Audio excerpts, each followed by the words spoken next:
Alguns princípios aqui, como eu falei, são triviais. Então, tipo, mesmo sendo triviais, eles são importantes. Outros não são tão triviais e eu vou estar adotando aqui. Lembrando que, como eu falei, tem outras regras, outros princípios, então não deixa isso morrer aqui. Tipo, pega as referências que eu tenho ali, dá uma olhada, dá uma pesquisada, que eu tenho certeza que isso vai ser produtivo para vocês. Bom, carregar CSS, tipo, isso aí a gente aprende até nos cursinhos mais básicos, né? Mas atentos a isso. Não usar a tag style nem style inline é algo muito, muito, muito importante. Por quê? Como eu falei, os robozinhos de acessibilidade, eles vão ler seu código inteiro. E quanto mais código você tem ali jogado, mais difícil fica para ele entender ou menos performático fica para ele ler. Então, tipo, se eu tenho vários style inline, ele vai ler esse style inline. Se eu tenho uma tag style lá no meio do corpo, ele vai ver isso, mesmo que ele não cite a tag style pro carinha que tá lá com esse robozinho, ele vai demorar mais porque ele vai ter que percorrer tudo. Então, tipo, imagina se eu jogo, principalmente, imagina se eu jogo um CSS de Bootstrap lá de 11 mil linhas de código dentro disso. O robô vai demorar um século para passar a mensagem pro cara. Então, tipo, é importante, tipo, usar arquivos externos com CSS e, tipo, evitar o máximo possível estar online. Um outro gargalo causado por isso, né, tipo, a partir do momento que você está usando um style inline ali no seu arquivo, se você precisar de fazer algum ajuste de responsividade em cima disso, você começa a ter que usar alguns tipos de hacks para funcionar. Porque o style inline é o estilo que tem a prioridade máxima dentro do CSS. Aí a partir do momento, eu quero fazer isso funcionar, mas não está funcionando. Você vai ter que começar a usar important. Você vai ter, começando a usar important, de repente você pode causar um bug em outro lugar que você pode estar usando a mesma classe, ou não, se estiver bem estruturado. Mas tipo, aquela coisa, important é útil pra caramba, mas tem que ser evitado. Então, a partir do momento que tipo, você está usando o style inline e precisa de tratar de responsividade, fica inevitável você ter que usar esses tipos de hacks. Então, é importante se atentar a isso, além de deixar o código mais limpo, né? Se eu quero entender como é que está a minha estrutura ali, se eu tenho um monte de estilo jogado na tela, fica difícil, sabe?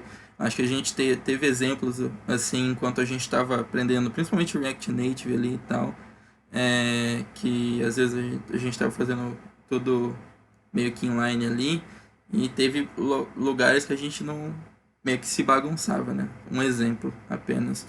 Então, tipo, se às vezes é difícil pra gente entender, imagina para um robozinho que não sabe o que está acontecendo ali. Bom, carregar o CSS através de arquivos externos na tag head, que ela carrega primeiro. Com isso também você não tem coisas jogadas no meio do seu body. Incluindo a folha de estilo, no caso. Não utilizar ele inline, nem elementos de tag style, sabe? Usar o elemento link importando lá no head o seu CSS. Outro ponto, tipo, lembrando que isso aí de incluir na tag head é para vanilla. Os frameworks fazem isso em tempo de build. Então é só importante você jogar isso dentro de um arquivo separado, CSS ou SAS e tal, deixar num arquivo separado e não dentro do seu código de HTML e tal. Elementos que ocorrem uma única vez, você usa div, o restante você pode usar a classe à vontade. Você usa div, não, você usa id, e o restante você usa a classe à vontade. Isso é convenção? Sim. É obrigatório? Não necessariamente. Só que a gente tem um problema. Muitas vezes a gente usa IDs demais. Esse é o maior pecado, sabe?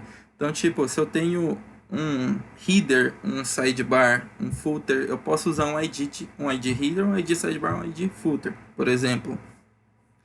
Mas se eu tenho de repente um botão, vou colocar um ID BTN não sei do que, não sei o que lá, e vou replicar esse botão, não é nada convencional, sabe? Se você tem uma coisa que vai se replicar, utiliza sempre classe. Se você tem uma coisa única, você tem a opção de usar um ID ou de usar uma classe única também. Mas isso é bastante importante. Entender cascata é muito, muito importante e a especificidade dos seletores. O que é isso? Dentro dos seletores a gente tem uma hierarquia. Vamos lá para o exemplo da tabela. A tabela, dentro da tabela tem um THead, um TBody, dentro disso tem um TR, dentro tem um TH. Se eu estilizar um TH, o ideal seria eu percorrer toda essa árvore. Mas vamos dizer que eu quero estilizar o TH e eu coloco o TH direto. Beleza, coloquei o TH direto e isso vai se replicar para todos os THs. Se eu tiver qualquer coisa que tenha uma hierarquia um pouco mais sólida, vai sobrescrever o que está naquele TH. Se eu tiver um TR, TH, tudo que tiver no TR, TH lá na estrutura vai sobrescrever esse TH. Não sei se vocês estão entendendo. Mas, tipo, se eu quiser estilizar a tag pura de novo, eu vou ter que começar a usar hacks, usar o important e tudo mais. Então, tipo, se você tem um elemento dentro do outro, tenta ser o mais específico possível na hora de você estilizar ele, sabe? Então, tipo, sendo o mais específico possível, você garante que você não vai ter problemas. Digamos, por exemplo, que eu tenho um BTN login, não, um BTN normal lá, sei lá, um style BTN lá, de minha classe, style BTN. Aí ele é de um style global que se aplica a todos os botões do meu sistema. Só que eu quero que numa tela específica ele seja vermelho, mas ele não é vermelho, ele é azul. Então, tipo, se eu for lá no meu estilo e colocar que ele é vermelho, ele vai replicar para todo mundo, certo? Então, tipo, qual que é a melhor forma de você fazer isso? Ser específico com o seletor. Então, para não precisar de criar uma nova classe para ele, ele provavelmente já vai estar dentro de algum outro elemento. Então, se eu tô ele, sei lá, dentro do container login, por exemplo, do login vai ser vermelho. Então, estou dentro de um container de login lá. Tem essa classe. Então, eu posso ser específico e simplesmente usar a classe container login. E dentro do container login, ali depois eu coloco um espacinho, né? Se for CSS, eu posso colocar dentro de uma tag se for SAS ou less. E ali eu especifico que esse botão vai ser vermelho. Assim eu não tenho problema de ele replicar para tudo, porque ele só vai replicar para todo container login que tenha esse botão dentro.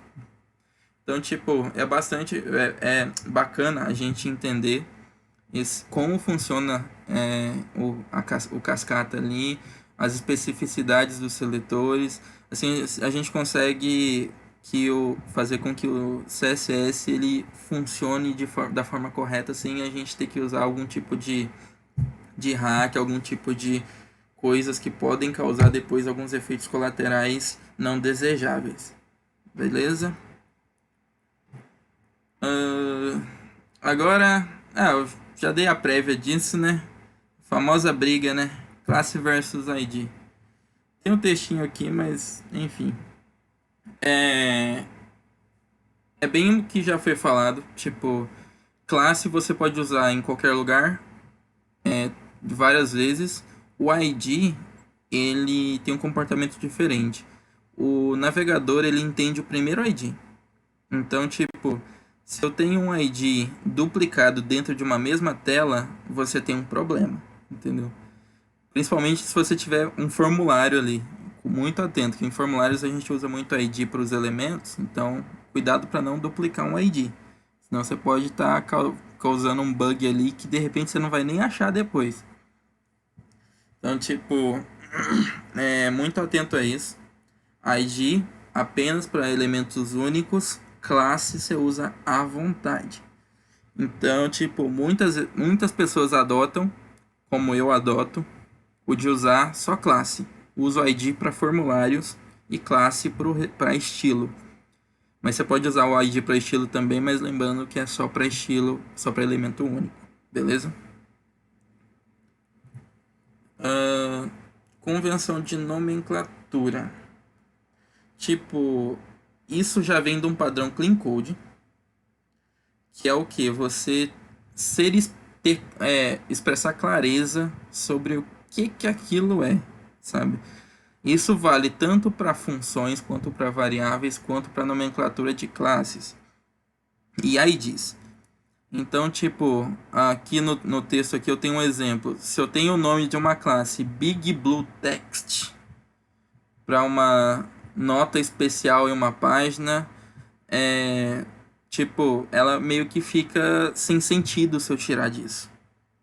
Então, tipo, se eu tenho uma nota nessa página específica e eu quero expressar para ela o que ela é, eu basicamente, se eu mudar, no caso, os valores lá internos, se eu quiser mudar a cor para vermelho, por exemplo, já não faz sentido minha classe Big Blue Text, né? Tipo, então eu posso simplesmente criar para aquele elemento um note text e tudo que eu fizer ali vai continuar sendo o texto da nota, o estilo do texto da nota. Ah, mas eu usar um Big Blue Text para uma classe que só pinta o texto de azul, tá certo? Tá certo. Aí beleza. Mas se eu tenho uma classe de elemento, que existe aquela classe de propriedade, que é aquela classe que você cria uma classe que ela basicamente ela vai fazer uma coisa, que é aplicar uma propriedade, estilo as classes do Bootstrap, que tipo Text Align Center, a única coisa que ela faz é alinhar no centro, por exemplo. Então, tipo, aí tudo bem. Mas se eu tenho uma classe de elemento, é bacana você dar o nome da classe, o nome do elemento, beleza? Então, se é o texto da nota, eu tenho um note text ali e tal.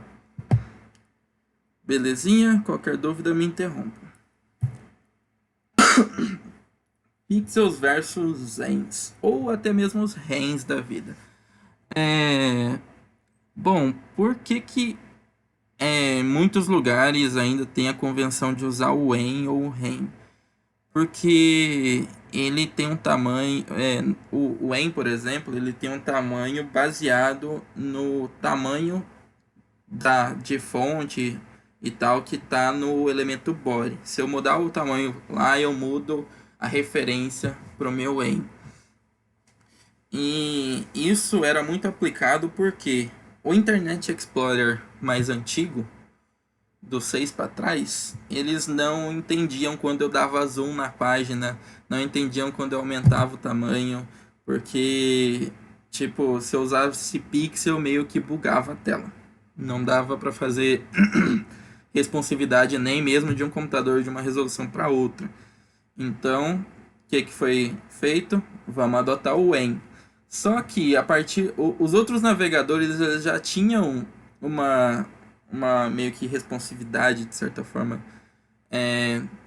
sobre o pixel, o próprio pixel. Entender que, tipo, quando eu estou dando um resize em alguma coisa, eu estou alterando o pixel, então eu não vou ter um comportamento de quebra em outros navegadores. E isso já foi adotado no Internet Explorer 7 e 8 para frente.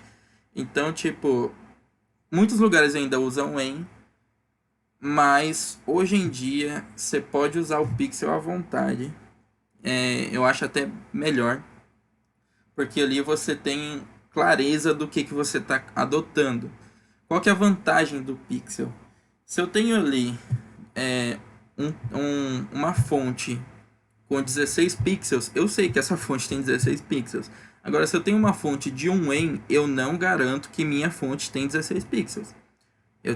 Eu tenho que ir lá no meu body, por exemplo, e ver se eu não estou mudando o tamanho da fonte do meu body. Porque se eu mudar lá, implica no sistema inteiro. Entendeu? Então, tipo, é bacana por isso, especificidade. Você meio que sabe o tamanho absoluto daquele texto ou daquele elemento. E lembrando, o en é muito usado para texto, mas tem muita gente que usa ele para tamanho de elemento. Funciona, mas você está usando algo que é proporcional ao tamanho do texto do body. Então, muito atento a utilizar esse tipo de propriedade lá no CSS, beleza?